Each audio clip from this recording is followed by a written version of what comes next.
What would you do if your mother told you to give up on your dream? If your landlord laughed in your face when you said you were going to be a millionaire? What if every door slammed in your face until you kicked one wide open? This is not a fairy tale.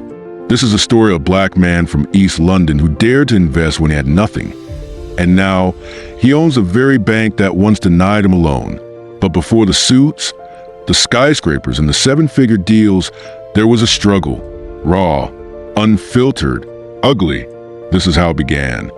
If you are new to this channel, subscribe to the channel because you are about to get inspired by true life stories that will change the course of why you should never give up on anything no matter what they say. Furthermore, grab a popcorn, use a headphone, and listen to this inspiring true life story of Dorian Blake. Are you ready? Let's begin.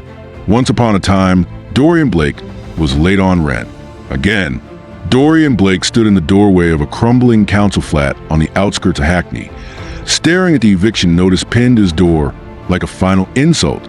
27 years old, 1 meal a day, no car, no savings, no support, just a dream. And even that was starting to look ridiculous. The voice in his head was louder than ever. You're a fool, Dorian. You bet everything on a fantasy. But deep down, something else whispered, keep going. Born to a Jamaican mother and Nigerian father who split when he was 6, Dorian grew up learning how to stretch pennies into pounds. His mom, a nurse, worked double shifts just to keep food on the table in a Brixton council estate. His school books were secondhand. His first job was sweeping the floor at the local chicken shop when he was 14. But he was smart, not school smart. The system wasn't built for boys like him. No, he was hustler smart. He read books on money, soaked up finance podcasts like Gospel, and spent hours in libraries while his friends chased clout on Instagram. His obsession? Investing. Not just stocks, not just crypto. He saw patterns. He read markets the way other people read body language. He believed wealth wasn't just about money, it was a language. And Dorian was determined to become fluent. 3 years ago, he had flown to Atlanta on a borrowed passport to attend a free finance seminar held in a church basement. He slept in a Greyhound bus station and lived off vending machine peanuts. But in that room, he heard words that changed everything. If they don't let you in the room, build your own damn house. A black banker from Birmingham had said it. That night, Dorian wrote in his notebook, "One day, I won't just walk into the bank. I will own the bank." The world was in lockdown. People were hoarding toilet paper. But Dorian was locked in with charts, trends, and books. He took his last £350, the money meant for rent, and dumped it into a tech stock no one had heard of. Friends called him mad. His girl left him. His mom cried on the phone. But he held the line. 6 months later, that stock exploded. £350 became £9,200. Then he flipped that into a small-cap NFT company out of California, caught the wave early. Then an Ethereum swing. Then a biotech startup right before FDA approval. By 2021, Dorian Blake was sitting on 6 figures. But wealth doesn't protect you from betrayal. Dorian had started a private investment group, Black Capital Syndicate. It was meant to help other young black men learn how to invest. They'd meet on Telegram, swap strategies, and pool capital into startup ventures. He handpicked the inner circle, trusted them. That trust would cost him nearly everything. His business partner, Marlon, a smooth-talking Cambridge grad with a fake smile and real ambition, siphoned over £70,000 from their pooled investments. By the time Dorian found out, the money had vanished through shell accounts in Dubai. Lawyers wouldn't touch it. Cops said it was a civil matter. Marlon, still walking free, driving a Range Rover, smiling on LinkedIn. Dorian flew to New York to clear his head, alone, sleepless, furious. He walked through Central Park at 1 a.m., voice moiling himself like therapy. They think I'm done. They think this was luck. Nah, I've seen too much to stop now. I've been broke, been betrayed. What else are they gonna take? I'm still here. That night, he didn't sleep. He built a new plan, bigger, smarter, untouchable. He would stop trying to get into the system. He would build his own. Silicon Beach, Santa Monica, palm trees and pitch decks. Dorian showed up in a tailored thrift store suit, armed with charisma and a polished 2-minute pitch. He wasn't selling a product. He was selling a vision, a digital-first, Black-owned neobank that gave underserved communities access to capital, crypto, and credit. The pitch? Banks never saw us. We're building one that does. They laughed at first, said he had no banking license, no technical background, no seed round. But one VC, an old brother from Southside Chicago turned angel investor, saw the fire. He dropped $500,000 on the spot. With that seed money, Dorian bought an old bank building in Detroit, boarded up, broken windows, dusty safes. The bones were there. He stood in the vault and whispered, "You laughed at me, but I'm still investing. Now it's in me." He rebranded it Blake Bank. By 2023, it was a digital-first financial platform with real-world roots. Mobile lending, micro-investment tools, crypto integration. A financial literacy academy is baked into the app. No minimum balance, no overdraft fees, and every new account funded a community project. His first investor returned for Series A. Then came Serena Ventures. Then a shout-out from Jay-Z's team. Dorian returned home. The building he was once evicted from now had bars on the windows. No one remembered the boy who once begged his landlord for another week. He smiled, then turned to the camera crew filming his BBC documentary and said, "They call me crazy for investing, but now I own the damn bank." But success comes at a cost. And while Dorian Blake thought his battles were behind him, he had no idea the war was just beginning. They say success changes people. But what they don't say is that success exposes people. The masks come off, friends become foes, and the very system you try to outplay, it decides to play you instead. This is the chapter they don't tell you about, when the dreams start to cost you everything. It was a ribbon-cutting ceremony for the new Blake Bank headquarters, a sleek, modern structure made of glass and steel, standing boldly in the heart of downtown Detroit. Once a symbol of collapse, the building now pulsed with ambition, wrapped in banners that read, "Banking Reimagined." Reporters flooded the lobby. Cameras flashed. City officials clapped. And there stood Dorian Blake in a deep navy suit, hands trembling slightly as he held the golden scissors. He had made it, from overdraft fees to Forbes cover, from squatters' roofs in London to penthouses in New York. But behind the applause, there were shadows. A bailiff banging on the door. His mother, exhausted, in her nurse's uniform, counting pennies from 10. "We can't pay this month," she whispered. Dorian remembered her eyes. Not angry, just broken.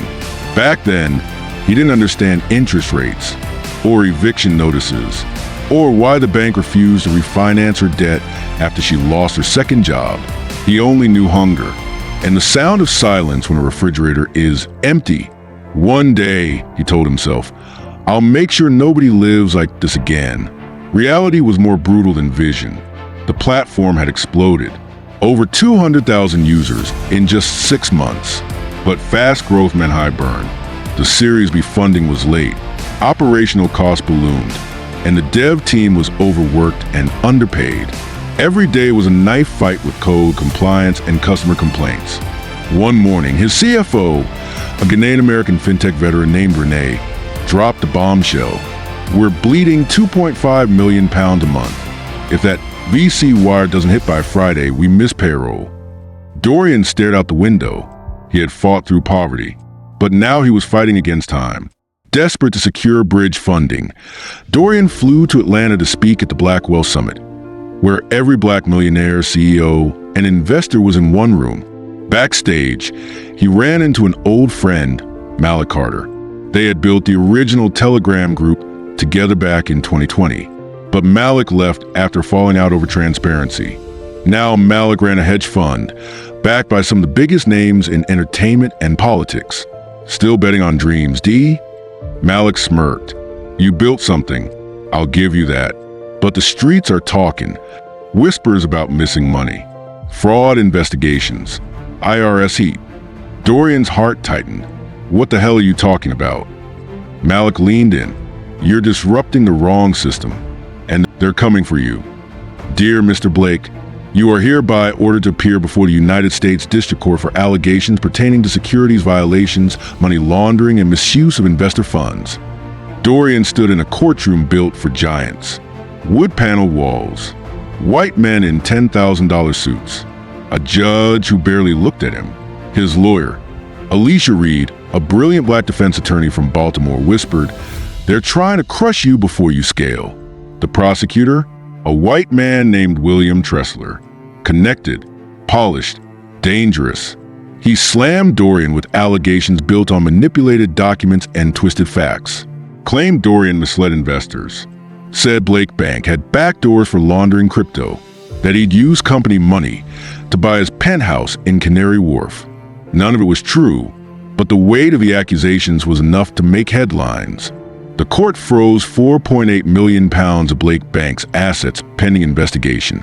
That meant no payroll, no operations, no marketing, and worst of all, no access to the funds of over 200,000 users. London, BBC breaking news. Headline, Black-owned fintech under federal investigation. The media flipped. The same networks that once praised him for redefining finance now painted him as a criminal. Ponzi prince, one paper read. Crypto con artist, said another. Even his former partner Marlon.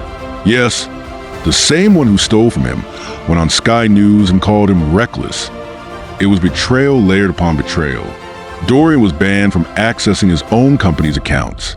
Protesters lined up outside his office. A class action lawsuit began to brew. His name was being erased in real time. Dorian sat on the porch of his mother's modest home. No press, no suits, no entourage, just silence. His mom sat next to him, sipping tea, eyes fixed on the stars. "Why don't you quit, son?" she said softly. "Go teach. Go quiet." He shook his head. "They want me to bow, but I can't. Not after how far we've come." She nodded slowly. "Then you fight smart, not loud." It wasn't luck. It was Alicia Reed who cracked it.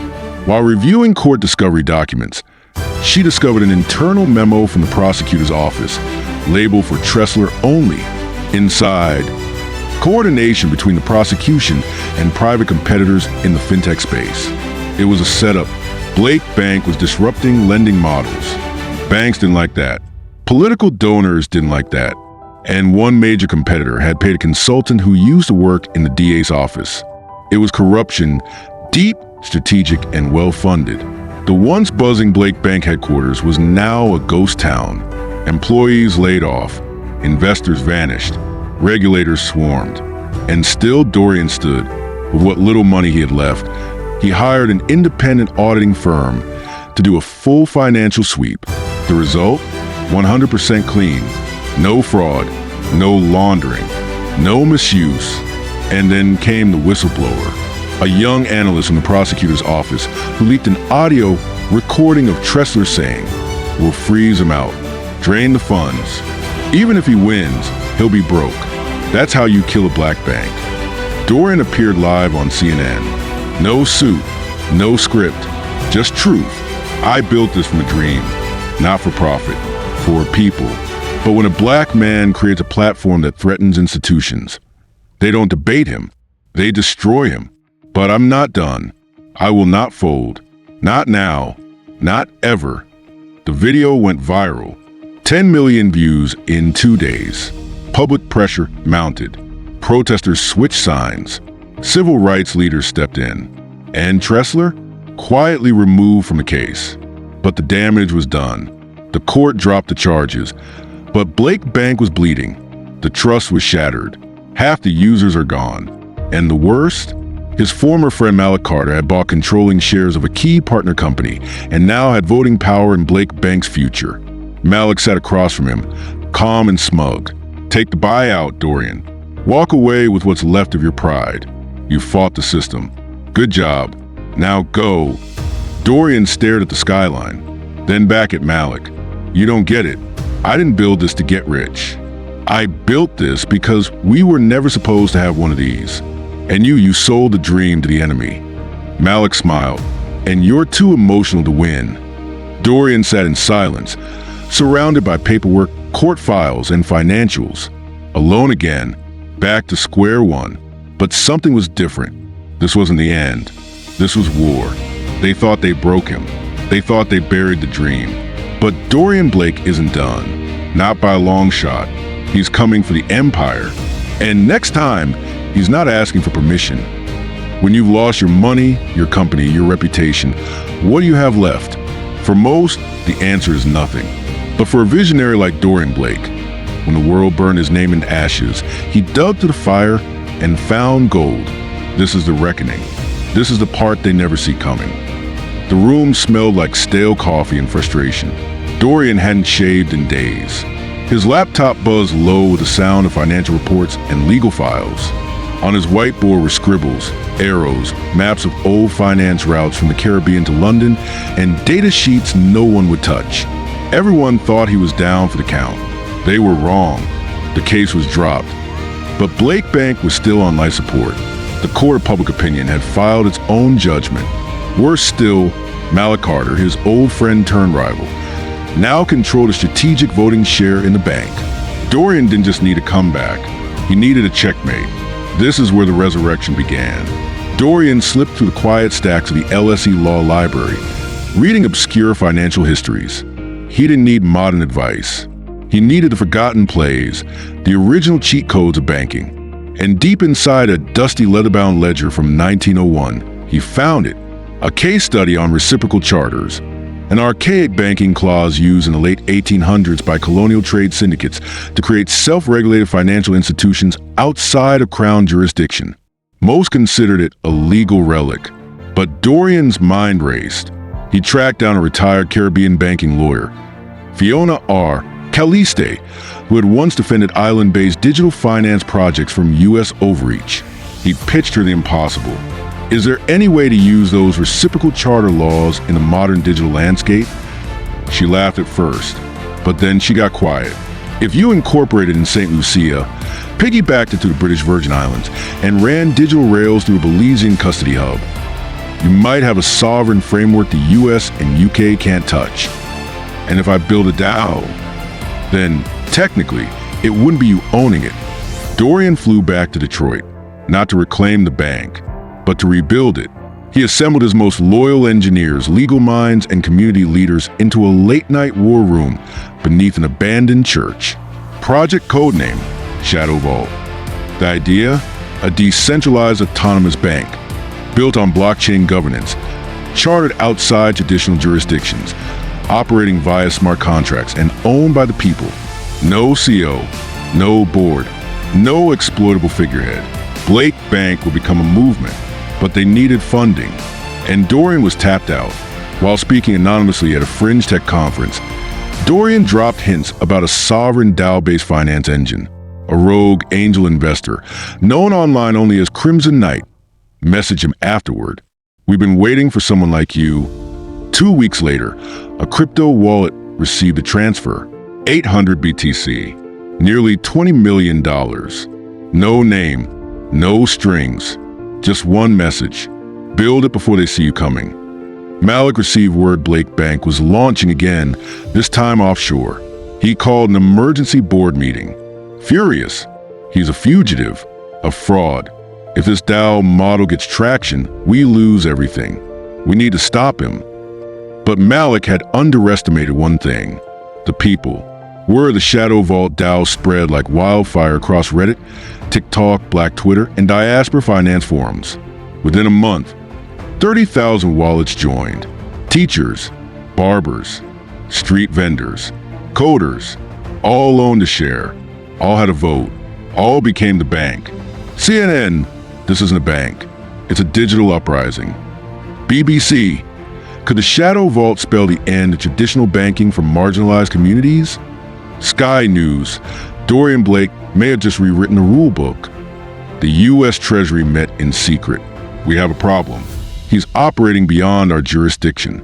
His users aren't citizens of any one nation, and the DAO model has no CEO we can subpoena. Then we hit him with something older: FISA, Patriot Act, anti-terrorism. They didn't want justice. They wanted silence. Just days before a Shadow Vault convention in Costa Rica, Dorian was arrested at Miami International Airport by plainclothes officers. They seized his devices, froze every personal account, confiscated his passport. The charges? Terror financing, unlicensed banking, and intent to undermine U.S. monetary sovereignty. A legal Frankenstein of Cold War-era statutes used for warlords, now aimed at a man trying to teach kids to buy stocks. Alicia Reed returned, eyes full of fire. They're scared, Dorian. You didn't break the law. You broke the illusion. He leaned forward. Then let's shatter it. She passed him a file. Inside, the secret. A footnote from Fiona Calliste's research. Something overlooked. Something powerful. An obscure agreement between the British Overseas Territories and the UN Financial Decentralization Mandate of 2004. Under certain conditions, if a financial entity proves majority ownership by diasporic populations and operates under a fully decentralized model with sovereign node validation, it can apply for international immunity as a stateless civic asset. No borders, no extradition, no shutdowns. Using a secured satellite uplink, Dorian spoke directly to 3.2 million viewers on the Shadow Vault platform. You gave me a platform. They gave me a prison. But this idea? It's no longer mine. It's yours. And now you can make the choice. Do we fold, or do we claim our sovereign status? The votes came in. Unanimous. Shadow Vault would apply for civic asset immunity. And the twist? Dorian would remain in jail during the process. To prove the system had no leader, he built a bank. They tried to take it, so he built a system. Now they're trying to erase him. But sometimes becoming invisible is the only way to become unstoppable. They put bars around the man, thinking they'd kill the movement. But some empires are born in exile, and some revolutions begin not with a bang, but with a blockchain. Dorian sat in silence. No more calls, no more meetings. His world had shrunk to a 6x9 concrete box. But outside, his name was growing louder. The world watched and waited. Shadow Vault was no longer an idea. It was a living, evolving financial organism, governed not by greed but by code, owned not by shareholders but by the streets. And now, its creator was a political prisoner. But prisoners don't vanish in the digital age. They become martyrs. CNN, hundreds gathered in front of the British consulate in Johannesburg today, chanting, "Free Dorian Blake." BBC, a digital bank is seeking sovereign immunity from within a blockchain experts call it the financial equivalent of diplomatic asylum. Al Jazeera. In Kingston, Nairobi, Atlanta, and Brixton, a wave of protests led by marginalized entrepreneurs has sparked what some are calling the hashtag Blake Rebellion. The DAO, now renamed Shadow Commonwealth, convened with over 100,000 verified wallets. Each wallet represented a vote.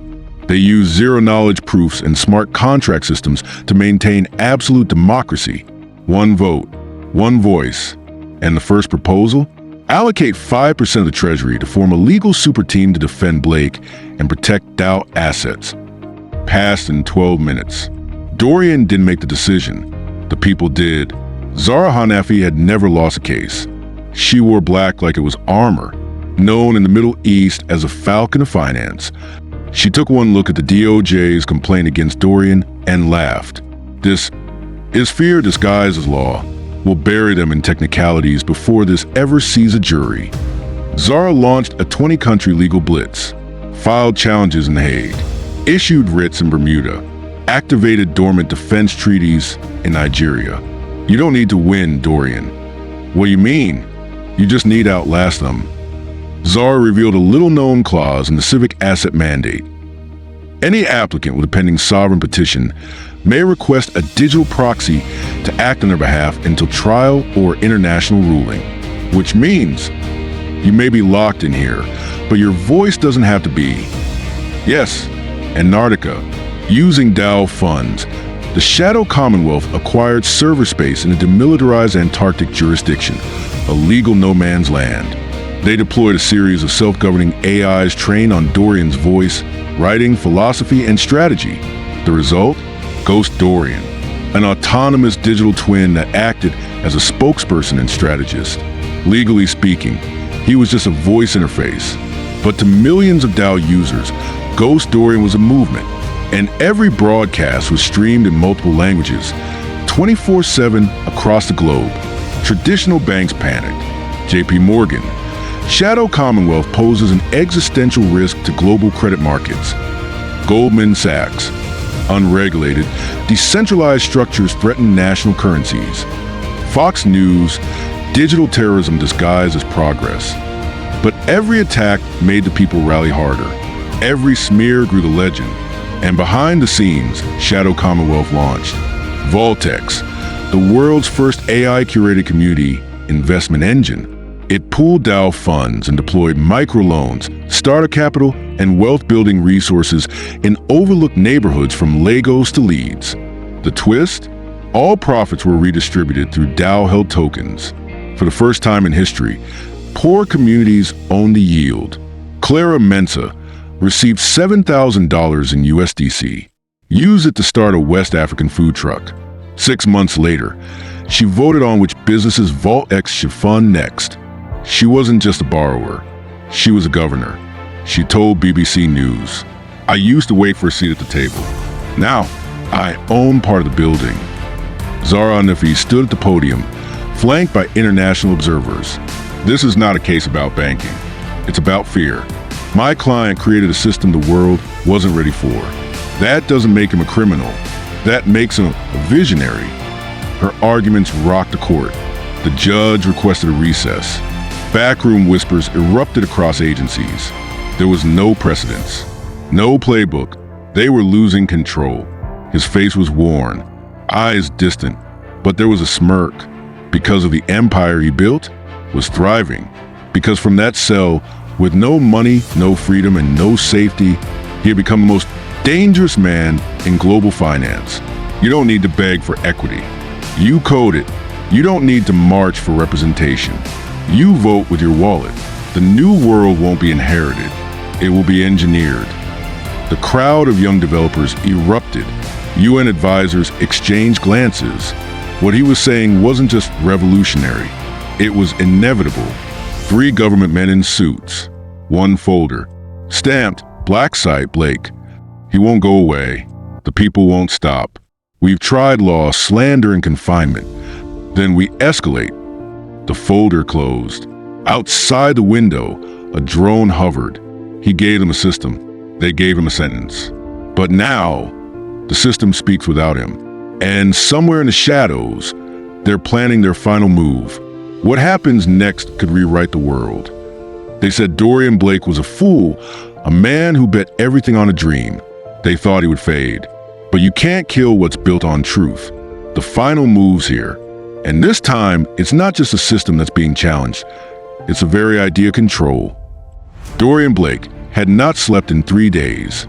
His mind worked relentlessly, like a well-oiled machine, processing every piece of information, every legal loophole, every piece of strategy.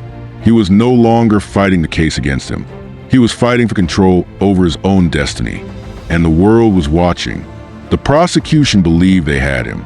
The government, the banks, and the media were all united in their desire to see Dorian fall. But the more they tried to silence him, the louder his voice became. He wasn't just a criminal in their eyes anymore. He was a threat, a symbol. Dorian smirked as he looked out of his cell window at the Miami skyline. He could feel the storm approaching. The room was tense. High-ranking officials and financial regulators sat at a long table. At the head of the table, a senior official from the U.S. Treasury Department, Alan Hargrave, spoke with urgency. "We have no choice," Hargrave said, his voice steady. "We need to stop Dorian Blake's rise before it destroys the entire financial system." One of the other officials, a younger man named Jacob McFarland, spoke up. "But he's already outsmarted us, sir. The Shadow Vault isn't just a crypto initiative anymore. It's a global force. And we've already lost control of it." Hargrave shook his head, frustration evident on his face. "We need to go after him directly, not just the bank. Dorian Blake himself. He's a linchpin. He's the face of the revolution. If we can discredit him, we can take down everything he's built." Dorian's legal team, including Zara Hanafi and a group of hackers and engineers from the DAO, sat in the headquarters of Shadow Vault. The pressure was mounting. "They're coming for us," Zara said, her voice laced with determination. "The media is turning against Dorian. The government is pushing its narrative. They're painting him as a criminal mastermind, a man who is destabilizing the economy." "It's all lies." One of the hackers, Victor, interjected. "We've got the data to prove it." Zara looked at him, her eyes sharp. "We need to expose them. We need to prove that they've been manipulating the system for years. We need to make them pay for everything they've done." Victor nodded, tapping away at his keyboard. "I can get into their back-end systems. I can pull everything. Banking secrets, illegal transactions, insider trading, everything they don't want the public to know." Dorian's ghost presence had reached the apex of its power. Using a series of anonymous blockchain addresses, Dorian began streaming directly to millions of viewers worldwide. His message was clear. "I'm not here to break the system. I'm here to expose it for what it really is, a scam built on inequality, discrimination, and exploitation." The broadcast was broadcasted in multiple languages across continents. As Dorian spoke, his words resonated with people who have been excluded from financial systems for generations. In every city, every street, people watched.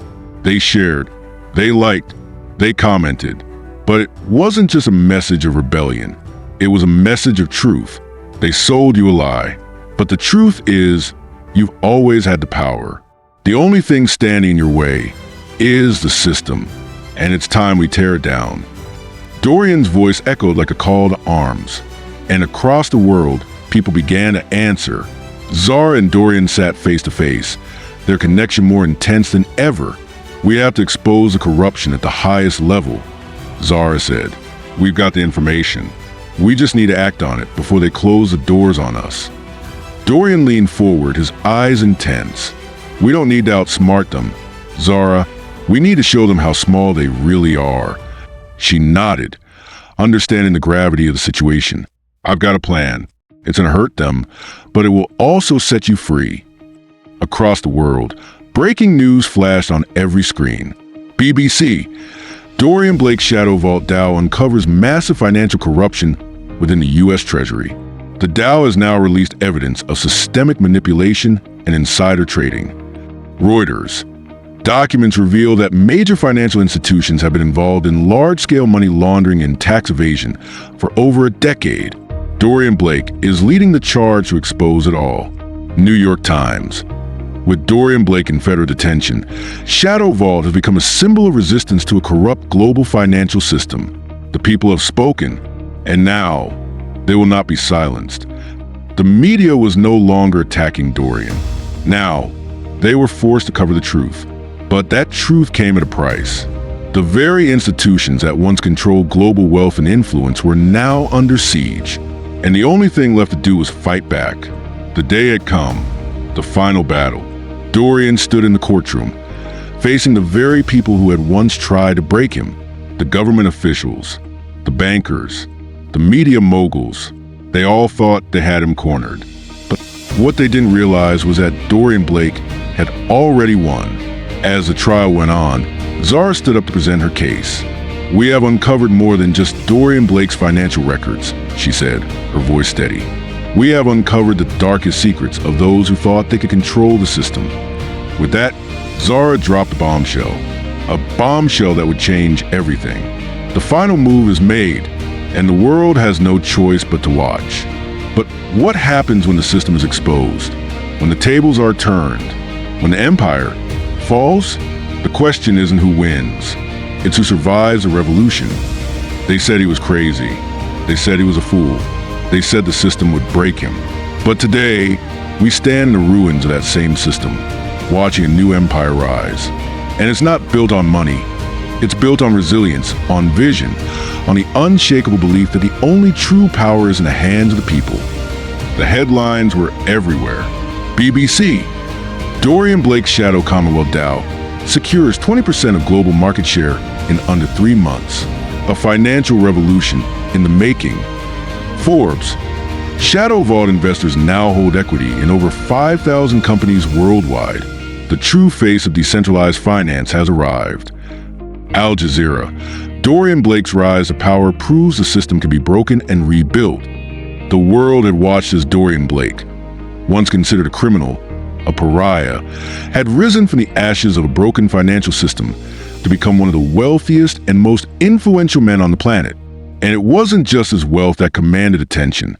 It was the movement he led, a decentralized, community-driven revolution that had redefined what it meant to have power in this world.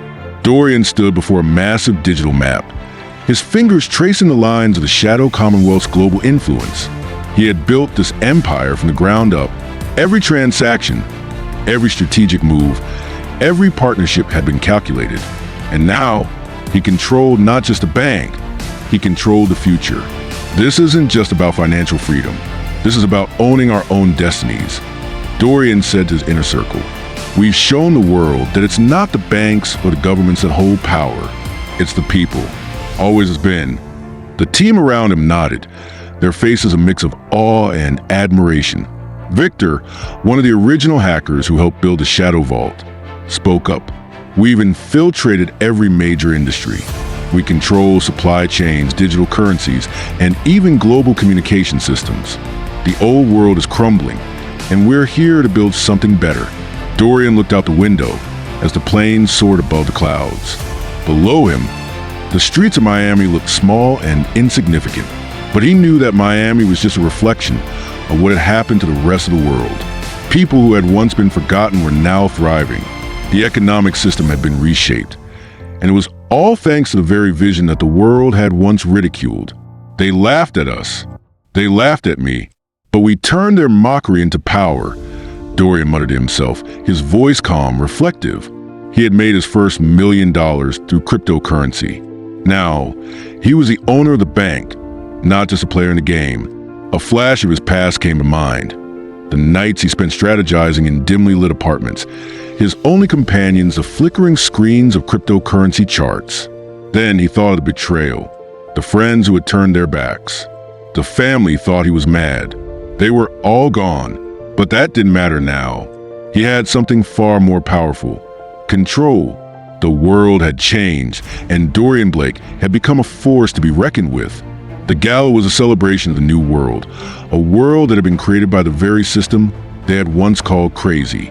The most powerful people in the world gathered under one roof: billionaires, tech moguls, political leaders, all here to acknowledge the man who had destroyed the system that had once oppressed them. Dorian was at the center of it all. His suit, his presence, everything about him commanded respect. "To the future," Dorian said, raising his glass, a smile tugging at the corners of his lips. He had done it. He had broken the system. But he didn't do it for wealth or fame. He did it because he believed in something bigger than himself. "We did this," Dorian continued, looking at the room of influential people. "This is for everyone who was told they couldn't make it. For everyone who was told their dreams were impossible. This is our victory." Dorian sat at the head of the table, flanked by the DAO leadership. The map in front of him now represented more than just financial markets. It represented freedom. The Shadow Commonwealth had grown faster than anyone could have predicted. It was no longer just a financial institution. It was a movement that transcended borders, that connected the disenfranchised to power. "We've proven the system wrong, but now we have to keep it growing," Zara said, her voice low and deliberate. "We have the world watching us. The hard part is holding on to what we built." Dorian nodded. "The world is ours now, but they won't give up easily. We have to be smart. We need to stay ahead of them, always." The final battle wasn't fought in the streets or in boardrooms. It was fought in a courtroom. The government had made its last move to take down Dorian, trying to strip him of his assets. They brought everything they had. But Dorian had built a wall of legal and financial defenses that no one could break. As the judge delivered the final verdict, Dorian stood up, his expression calm. "The system failed us once," Dorian said. "But we're not just here to beat them at their game. We're here to create our own. And I think it's time you all learn how that's done." And just like that, the final chapter in Dorian Blake's legal battle was over. He was free to build, free to create, free to lead. Dorian Blake didn't become wealthy or powerful because he chased money. He became wealthy because he believed in something that nobody else believed in. He understood that the system was rigged. But he didn't wait for someone else to fix it. He did it himself. And in the end, that's what made him the one in control. So ask yourself, what's your version of success? And how far are you willing to go to achieve it? Because the only thing standing between you and your dreams is the fear of failure. And that fear is nothing but an illusion. Don't forget to like, comment, and subscribe. The revolution is just beginning.